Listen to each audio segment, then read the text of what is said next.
factor 3 of 208.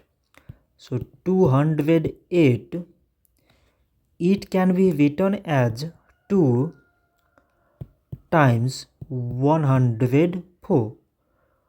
2 times 104 means 208.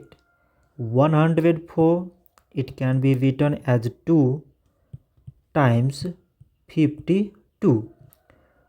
2 times 52 means 104. 52, it can be written as 2 times 26. 2 times 26 means 52, and 26, it can be written as 2 times 13. 2 times 13 means 26. So now we have to select the prime numbers among these numbers.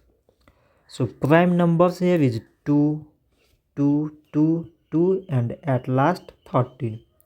So we can write 208 is equal to product of all these prime numbers, that is these 2 times these 2 times these 2 times these 2 times at last 13.